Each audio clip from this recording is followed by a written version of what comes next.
السلام عليكم ورحمه الله. كي دايرين بخير؟ لاباس عليكم؟ كنتمنى ان شاء الله تكونوا كاملين بخير وعلى خير. لاول مره كيشوفني انا سلمى، واليوم ان شاء الله غنهضروا على شات جي بي تي. غنقول لكم كيفاش قدرت نجيب 20 بسبب شات جي بي تي وبسهوله، وكيفاش حتى نتوما تقدروا تستغلوا باش تجيبوا ان شاء الله اعلى النقاط. يلا نبداو. فنعاود لكم على كيفاش قدرت نجيب 20 في العوض اللي كنت كنتمنى نجيب فقط 10 في هذه الماده هذه. كانت عندنا واحد الماده في لافاك وبالضبط في الاس 4. هاد الماده هذه كنت راجعت لها فريمون بزاف. دخلت النهار الامتحان حسيت براسي قلت صافي راه هذا الموديول هذا فاليدي.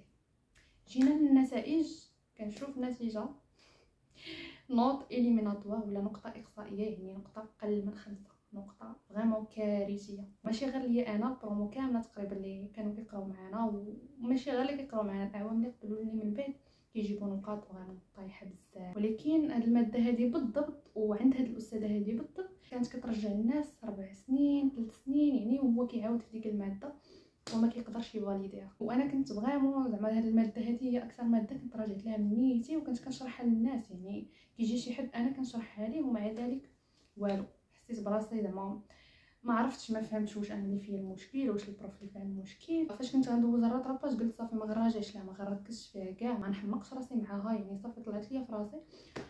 فقلت غادي نجي حتى الليله ديال الامتحان، يعني عندي الرطراباج غدا، الليله ديال الامتحان بحال اليوم عاد غادي نراجع واحد شويه صافي وغادي نمشي.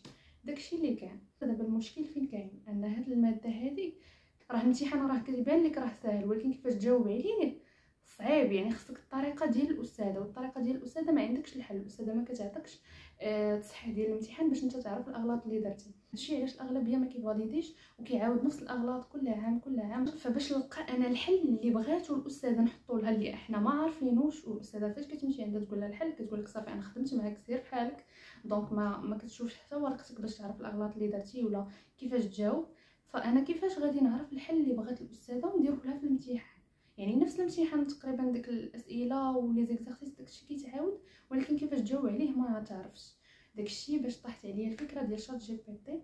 فشنو درت؟ كيفاش انا غنخلي شات جي بي تي يعطيني الاسئله، يعطيني الاجوبه اللي بغات الاستاذه بالضبط. فشنو مشيت هاد المره خدمت بذكاء، ما حاولتش نخدم بالجهد. مشيت لي زيكزام ديالها وكاع التمارين اللي ممكن انهم يتحطوا شديتهم كتبتهم هكا في ورقه. كتبت مثلا التمرين الاول هكا وكنخلي ليه بلاصتو الجواب ديالو، عاوتاني التمرين الثاني الجواب ديالو.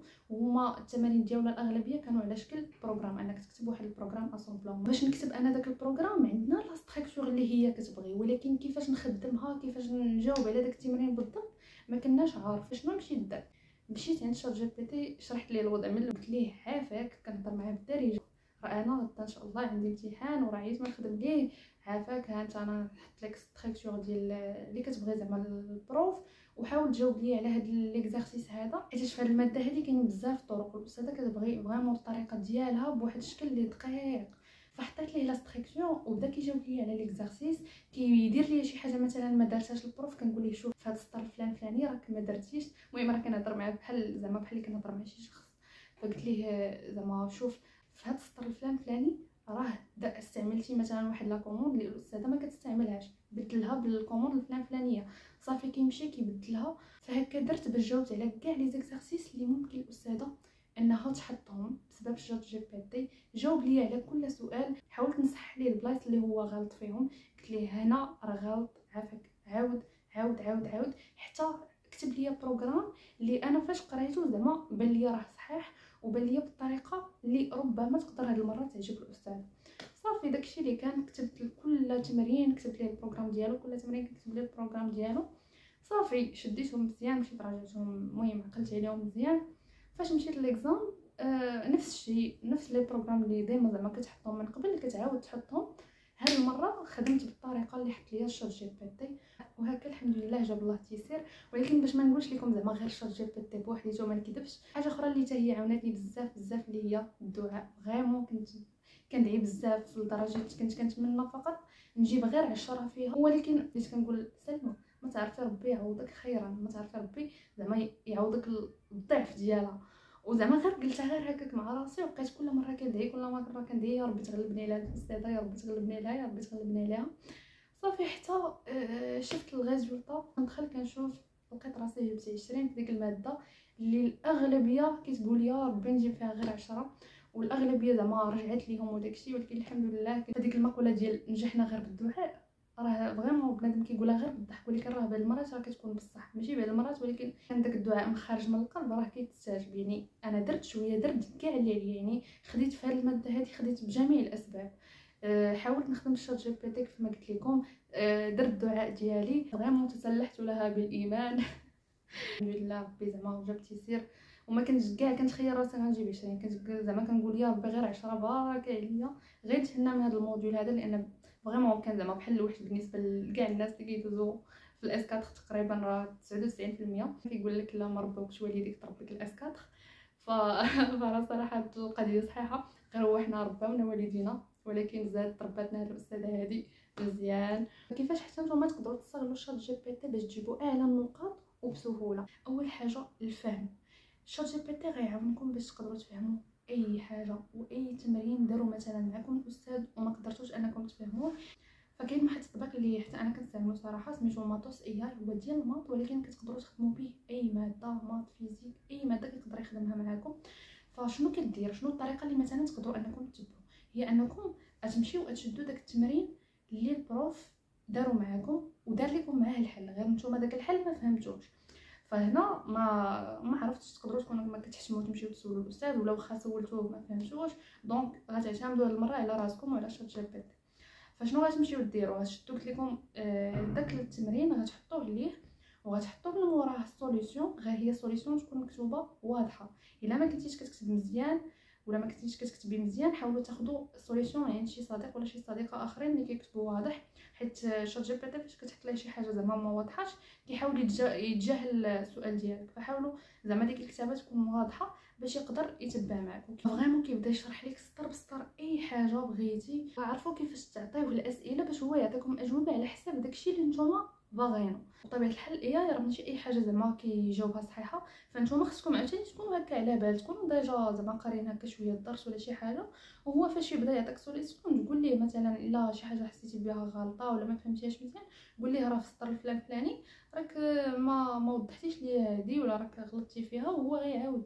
الا كان غلط راه يقول لك غلط، ما كان صحيح راه صافي غيقول لك راه هادشي اللي دار راه صحيح. كاين بزاف ديال المواقع، انا غير عطيتكم المثال ديال ديك ماتوس اي، وغنخليهم لكم ان شاء الله في تحت هذا الفيديو هذا الا بغيتوهم. كيف ما قلت لكم شات جي بي تي يقدر يعاونكم في الفهم، يقدر ايضا يعاونكم في التلخيص. تقدروا مثلا تحطوا بي دي اف مثلا تصوروه، الا كان عندكم ديجا البروف مصيفط لكم بي دي اف تحطوه ليه نيشان تقول ليه مثلا لخصوا ليا، اولا تقدر مثلا الدرس ديالك تصوروا بديك كام سكانر ولا شي حاجه بحال هكا وتحطوا ليه وتقول ليه لخصوا لي عافاك، لخص لي هذه بطريقه مختصره وها شنو بغيت، مثلا قول ليه كاع داكشي اللي كتبغي انت مثلا في التلخيص، عافاك ها شنو بغيت هنا ها شنو بغيت هنا، ما ديرش ليا التعريف مثلا، دير ليا غير العناصر الاساسيه، ديرهم ليا على شكل عوارض مثلا ولا على شكل طابلو. شي درس مثلا وحلتو فيه ما عرفتوش ديروا ليه تلخيص، قول ليه عافاك دير ليا تلخيص في ورقه وحده مثلا ولا في صوره وحده، ديروا لي على شكل طابلو ولا ديروا لي على شكل عوارض بحال هكا. يعني فهمتوا؟ اهم حاجه انكم تعرفوا توصلوا للشات جي بي تي شنو نتوما بغيتو. بعض المرات يقدر يجاوب لك بشي طريقه اللي ما دارهاش معكم الاستاذ، ولا يستعمل مثلا شي تيوريم ولا شي حاجه اللي الاستاذ ما دارهاش. خصكم تكونوا حريصين وتقولوا ليه شوف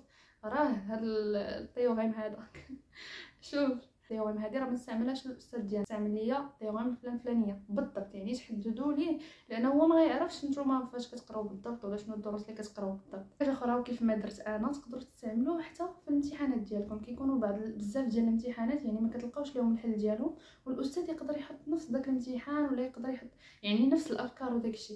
فانتوما غتمشيو وغتحطوا ليه داك الامتحان وتقول ليه ها انا فاش ها شنو الدروس مثلا اللي عندي، ها الدروس اللي كنقرا، ها شنو كنقرا فيهم بالضبط، عافاك جاوب لي على هذا الامتحان بهاد الدروس اللي عطيتك. هكا غيسهل عليكم بزاف صراحه. هاد الاي اي وهادشي هذا سهل الحياه الدراسيه بواحد الشكل اللي ماشي طبيعي. فغير توكلوا على الله، غير هو ما تحاولوش زعما تعتمدوا عليه 100%.